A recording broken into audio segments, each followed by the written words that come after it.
immediately began treatment while Admiral Jinho stood beside her bed. "Admiral," she said weakly, "the Varkath, their defenses. I learned their language. I can help negotiate." Jinho shook his head gently. "There will be no negotiation. They made their choice when they hurt you." On the bridge, the tactical display showed the destruction of the Varkath fleet. Only 500 enemy ships remained from the original 60,000. The Varkath homeworld's defenses were demolished. "Sir," Commander Taemin announced. "Incoming. Transmission from the Varkath leadership. Put them through." The voice was different now, not aggressive, but desperate. "Human fleet, we surrender. We ask for terms." Jinho looked at the tactical display showing his overwhelming force. 800,000 ships remained combat-ready. The Varkath had nothing left to fight with. "These are my terms," Jinho stated, coldly. "First, complete disarmament of all Varkath military forces. Second, your entire government surrenders for war crimes trials. Third, reparations to Mina and any other species you have tortured." "And if we refuse?" the Varkath asked. Weakly, Jinho glanced at Taemin, who nodded. "Then watch what happens to your homeworld." On command, 200 Dreadnoughts fired warning shots into the Varkath atmosphere. Massive explosions lit up their sky, each one equal to a nuclear bomb. The message was clear. Humanity could destroy their planet with ease. "We accept," the Varkath voice cried. "We surrender completely." "Good," Jinho replied. "All Varkath warships will land on your planet's surface. Your leaders will report to my flagship for transfer to Earth. Any resistance will result in planetary destruction." The process took 6 hours. Varkath ships descended to their homeworld like injured birds. Their leaders, including Mina's torturer, were transferred to human custody. The civilization that thought itself superior was now crawling before humanity. Mina, now conscious and receiving treatment, asked to see Admiral Jinho. "Admiral," she said, sitting up in bed. "What happens now?" "You recover," Jinho answered, simply. "You go home. You live the life they tried to steal from you. And them?" She gestured toward the planet below. "They learn that torture has consequences, that taking one human brings all of humanity as enemies." His voice softened. "But also, they learn mercy. We won't destroy their species, just their ability to hurt others." 3 months later, Earth's news networks showed the war crimes trials.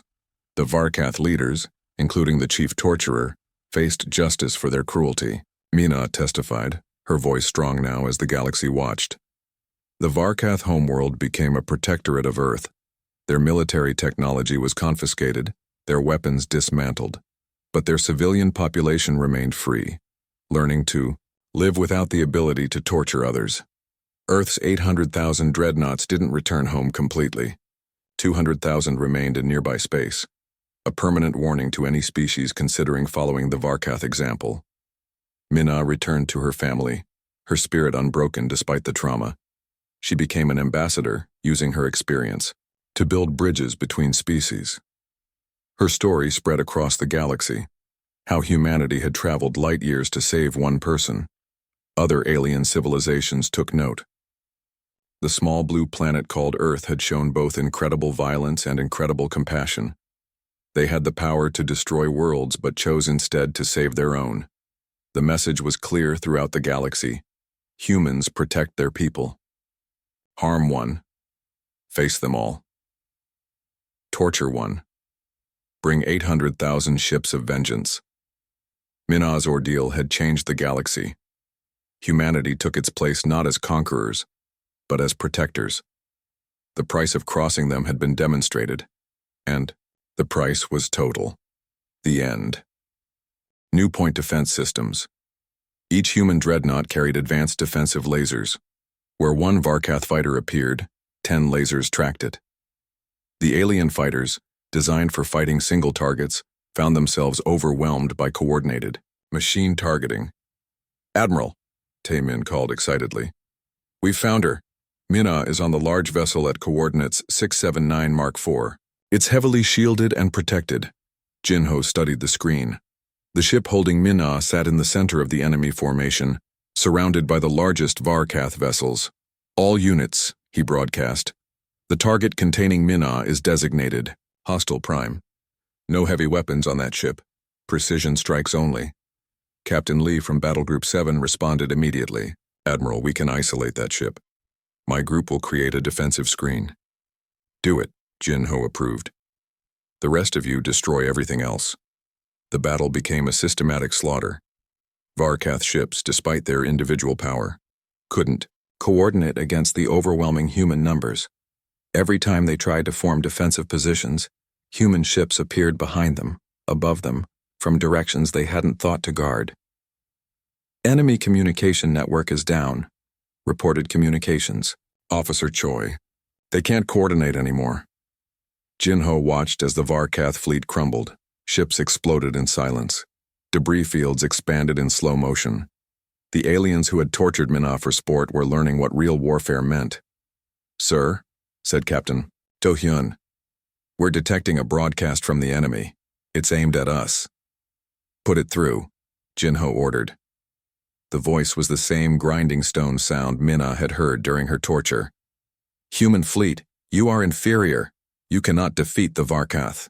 Collective, release your blockade. Jin-Ho gestured for the microphone. This is Admiral Jin-Ho of the United Earth Defense Force. Return Mina unharmed, surrender immediately. These are your only options. Never. The female is our property. Your species will serve us or die. Jin-Ho's response was simple. So, be it. He nodded to Taemin, who activated a new weapon. Energy built up across the human fleet. Special ships positioned themselves around the Varkath homeworld.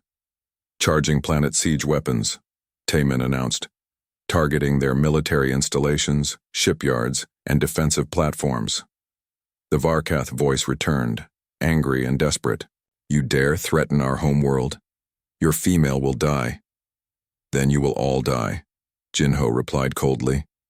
You have 1 minute to send Mina to my ship.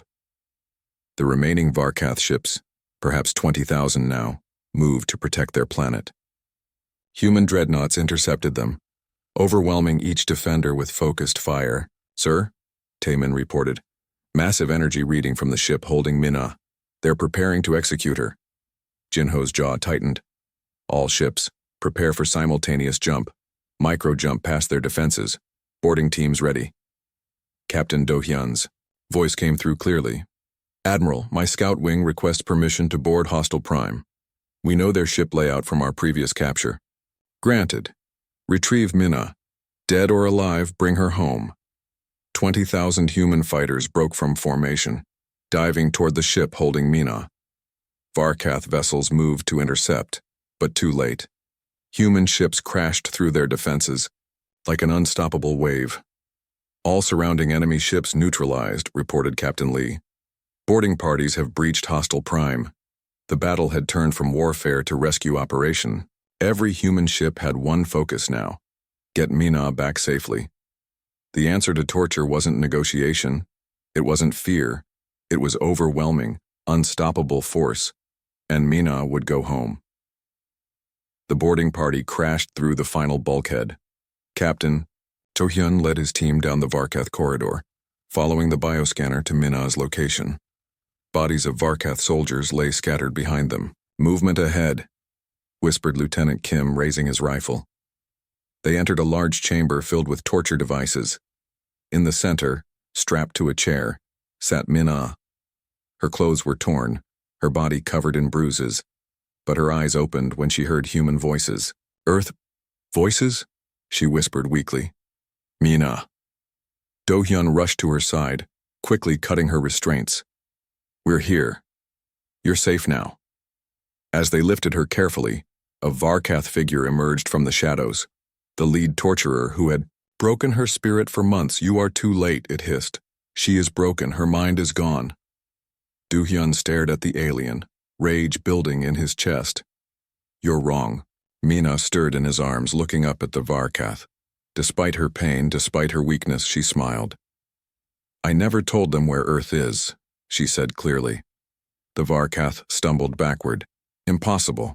Our methods are perfect. Your methods Our torture, Minna replied, strength returning to her voice. But we're human. We don't break. Do-hyun's team secured the area while he carried Minna to the extraction point. Through his communication device, he heard Admiral Jin-ho's voice. Do-hyun, report. Do you have her? Yes, Admiral. Minna is alive, requesting immediate medical evacuation. Excellent news. All ships, prepare for final phase. Minutes later, Minna was safe aboard the UES Retribution. Medical teams. Every ship will carry medical bays with advanced life support. When we find her, we'll be ready. As months passed, the fleet grew. Nations that had fought for centuries now worked together, their combined hatred of the Varkath stronger than any old rivalry. Children drew pictures of humans saving Minna, songs about bringing her home top charts worldwide. The last broadcast from Minna had shown her broken but defiant. Her image became humanity's banner, not as a victim, but as someone worth saving no matter the cost. 7 months complete, Commander Tae-min announced at another briefing. Fleet at 60% completion. Weapons testing exceeds all expectations. Jin-ho stood at the observation window, watching ships being born in the orbital shipyards. Earth had become a war machine, all because aliens had hurt one of their own. 1 more month, he murmured. Hold on, Minna. We're coming. The space around Earth looked like a metallic sea. 800,000 dreadnoughts floated in perfect formation, their gun barrels gleaming in the sunlight. Each ship was 500 meters of human engineering designed for one purpose: war. Captain Do-hyun walked through the massive hangar of the flagship UES Retribution. His crew had survived the initial capture by the Varkath and escaped in a supply pod. Now he commanded the Advanced Scout Division, 20,000 ships tasked with finding the enemy first. Captain, Lieutenant Yoon ran up to him with a data pad. Commander Tae-min wants to see you in the weapons lab. Do-hyun nodded. The weapons lab was his favorite place on the ship. Unlike the sterile bridge or cramped crew quarters, this space hummed with raw power. Commander Tae-min stood before a massive display showing rotating models of new weapons. His team of engineers moved quickly around holographic projections, making final adjustments. Do-hyun, Tae-min called without looking up. Come see your new toys. The display zoomed in on a sleek missile design. Quantum torpedoes, Tae-min explained. They phase through shields by collapsing local space. One hit can destroy a kilometer of ship. How many do we have? Do-hyun asked, studying the design. 2,000 per dreadnought, 16 million total. Tae-min swiped to the next weapon. Shield jammers that make enemy defenses useless. Plasma cannons that can cut through their hull like butter. And this? Do-hyun pointed to a massive cylindrical device. Tae-min's expression grew dark. Planet. Cracker. We hope we won't need it. Admiral Jin-ho's voice echoed through the ship's communication system. All captains, report to the main briefing hall. The briefing hall could hold 1,000 people. Every captain in the fleet attended via hologram or in person. Jin-ho stood at the center, Minna's torture playing silently on screens behind him. We have located the Varkath fleet, Jin-ho announced. They're orbiting their homeworld in the Zeta Reticuli system. Intelligence suggests 60,000 warships.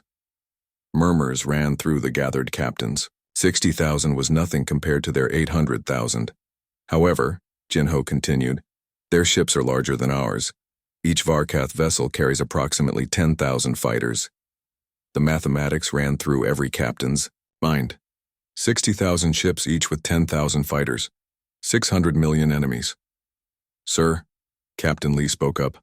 Our fighter complement is only 800 per ship. We're outnumbered by fighters alone. Jin-ho smiled coldly. Which is why we won't fight fair. The displays changed to show a tactical map. The Varkath expect us to arrive gradually, testing their defenses. Instead, every ship will jump simultaneously. 800,000 dreadnoughts appearing at once. The power requirements, an engineer started. Have been calculated, Tae-min interrupted.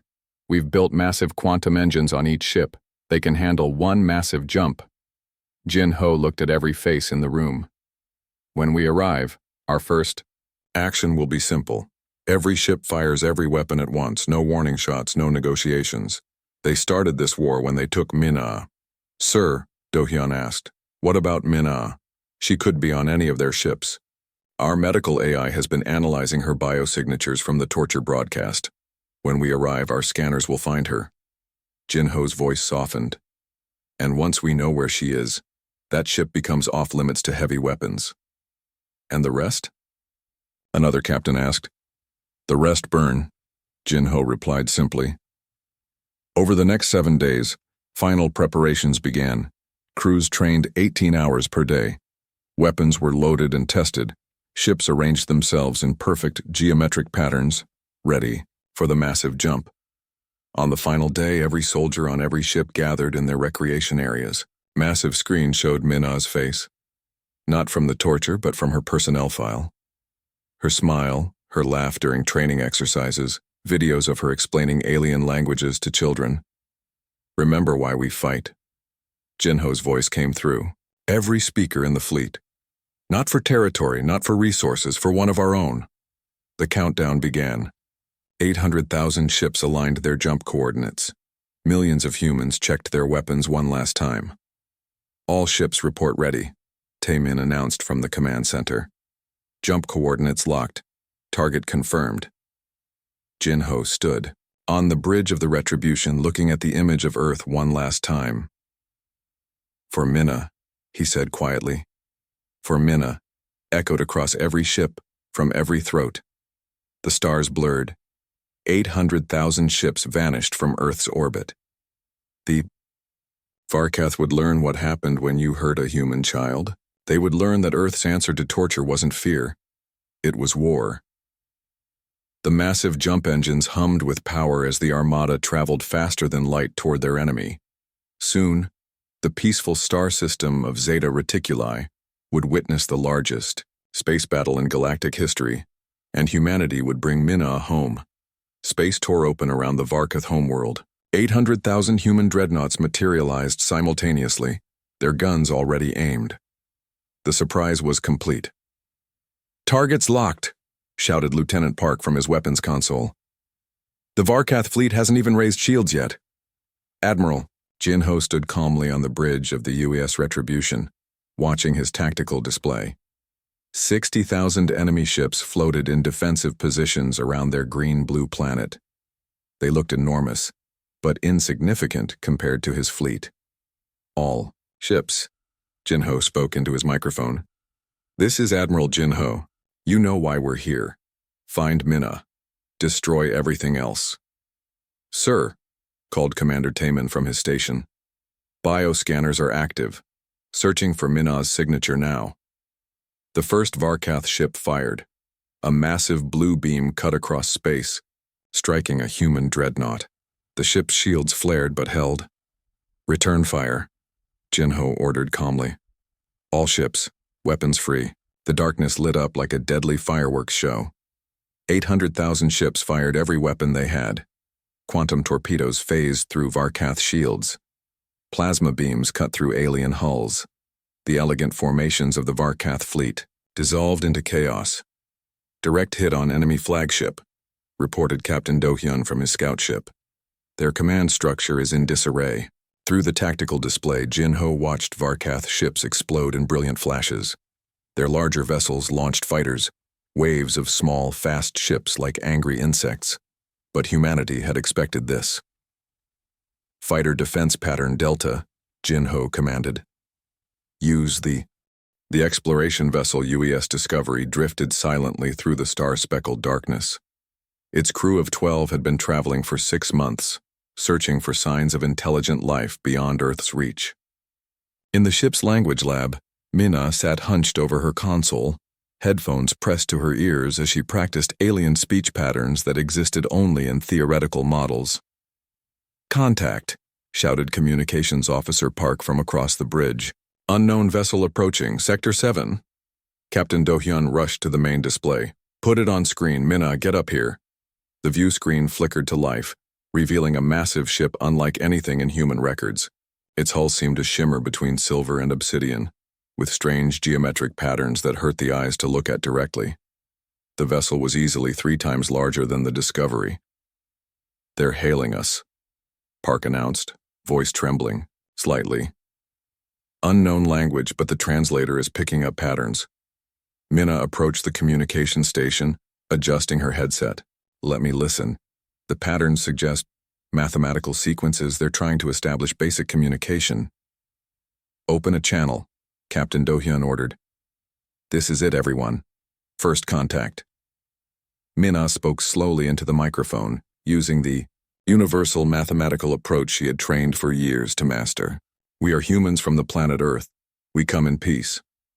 The response came in a series of clicks and harmonic tones that made Minna's ears ring. After a moment, words formed on her screen. "Acknowledge, you are inferior. Prepare for evaluation." "Evaluation?" Captain Do-hyun frowned. "Minna, ask them what they mean." Before she could respond, the alien ship fired a beam of pale blue light that engulfed the Discovery. All systems went dead except life support. The emergency lighting cast eerie red shadows across the bridge. "Captain, we're being pulled into their cargo bay." Navigation Officer Lee shouted over the groaning of metal. Within minutes, the Discovery was swallowed by the massive alien vessel.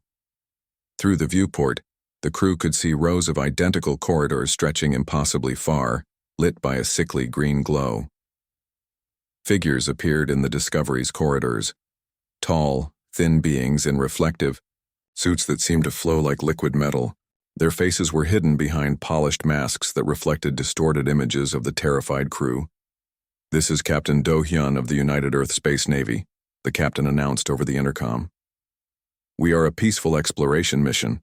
What do you want?" One of the alien figures pressed a device to the wall, and a voice filled the ship. "You will comply. Resistance brings pain. We are the Varkath Collective. You are subjects for study." "Study?" Minna whispered, but her question was answered immediately as sleek metal tendrils erupted from the walls, wrapping around crew members who screamed and struggled helplessly. "Minna!" Captain Do-hyun shouted as several tendrils grabbed her, lifting her off her feet. "No, she's our linguist. She's just a translator." The lead Varkath tilted its head. "Precisely. This one speaks your words. This one will tell us of your world." Minna was dragged through the corridors, her crewmates' screams echoing behind her. She was thrown into a room filled with devices she couldn't identify, some humming with energy, others dripping unknown fluids. The walls were covered in screens showing different views of Earth's major cities. "Where is your homeworld?" the lead Varkath demanded, its voice like grinding stone. "What are your defenses? How many of your kind exist?" "Please," Minna begged, struggling against the restraints that had automatically locked around her wrists. "We came here in peace. We only wanted to meet you to learn from each other." "You waste time with irrelevant words," the Varkath said. It pressed a control, and searing pain shot through Minna's body. She screamed as every nerve seemed to catch fire. "The location of your homeworld," it repeated. "Your military strength, your population centers." Through tears of agony, Minna noticed a blinking light on one wall. The quantum communicator was still active, broadcasting her torture back to Earth. The Varkath didn't seem to care. "I can't. I won't," she gasped between waves of pain. "You will," the Varkath assured her. It gestured to another device and images appeared on the screens. Her crewmates strapped to similar devices screaming in soundless agony. "Earth coordinates," it demanded. "Or watch them die one by one." Minna sobbed, her body convulsing from the torture. The quantum signal continued beaming her suffering across light years of space, reaching humanity with a message more powerful than any words could convey. "We have one of yours, and we are breaking her." The Varkath's laughter, if it could be called that, sounded like breaking glass as it turned up the pain again. Minna's last conscious thought was of home, of family she might never see again, and of the terrible mistake humanity had made in reaching for the stars. Retries, the conference room in Geneva fell silent as the quantum broadcast ended. 5 billion humans had just watched Minna's torture in real time. Children cried in their parents' arms. World leaders stood frozen, their faces pale with shock. Admiral Jin-Ho slammed his fist on the table, making the crystal water glasses jump. "Those animals," he growled. "They think they can do this to one of our people?" Secretary General Chen spoke first, her voice shaking. "We need to be careful. They're clearly more advanced than us. If we attack..." General Williams interrupted. "They just broadcasted a young woman being tortured to the entire planet. They're counting on us being afraid." "They're showing us their strength," said Dr. Kim, the scientific advisor. "This is psychological warfare." Admiral Jin-Ho stood up, his uniform crisp despite the emergency meeting. "No, this is a declaration of war." He pressed a button on the table. "Connect me to all military commanders, all defense ministers, and all shipyard directors. Now." Within seconds, faces appeared on screens around the room. Generals, admirals, and industrial leaders from every nation.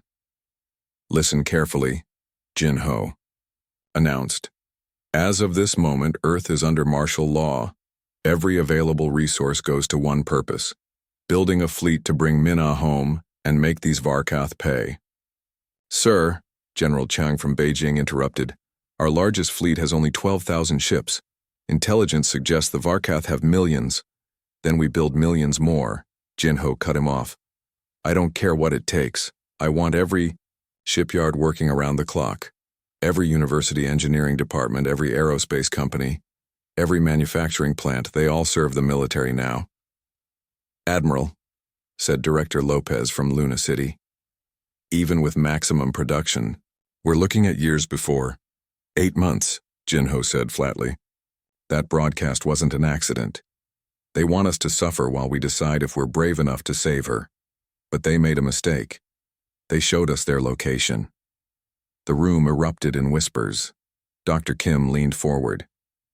"Sir, how could you possibly know their location from the background radiation signature?" said Commander Taemin, appearing on one of the screens. As head of Earth's engineering corps, his reputation for innovation was legendary. "I've been analyzing the broadcast data. Their ship gave off a unique energy pattern. Combined with the star positions visible in their viewports, I can calculate their approximate location." Jin-Ho nodded. "Commander Taemin, I'm putting you in charge of Operation Thunderstorm. Design me a fleet that can destroy anything." "Admiral," said the Secretary General hesitantly, "the cost would be enormous. Global debt would skyrocket. Medical research, education, infrastructure will mean nothing if we become slaves to alien torturers." Jin-Ho replied coldly. "Every nation contributes everything they have. Anyone who refuses can explain to their people why they abandoned Min-Ah." The screens filled with nodding heads. Even traditional adversaries looked united in their resolve. "Sir," Commander Taemin spoke up, "I have preliminary designs for a new class of warship. Stronger shields, more powerful weapons than anything we've built. But we'll need exotic materials, advanced AIs, and technologies we're still developing." "Then develop them faster," Jin-Ho ordered. "Money is no object. Time is our only limit." Over the next 24 hours, the world transformed.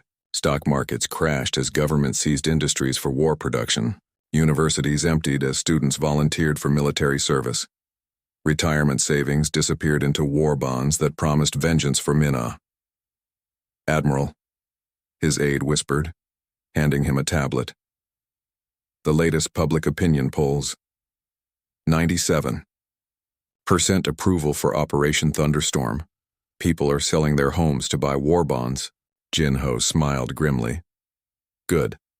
Fear brings out the worst in some species. But humanity? Fear makes us dangerous." News broadcasts showed shipyards working day and night. Massive skeletal frames of warships rose from Earth's surface and orbital platforms. The Thunderbolt-class Dreadnought became the standardized design, 500 meters long, bristling with weapons that could crack planets. 800,000 ships, Commander Taemin reported during a late-night briefing. That's the goal. Each one capable of destroying a city. Each crew trained for one mission: find the Varkath and make them pay. And Minna? Jinho asked quietly.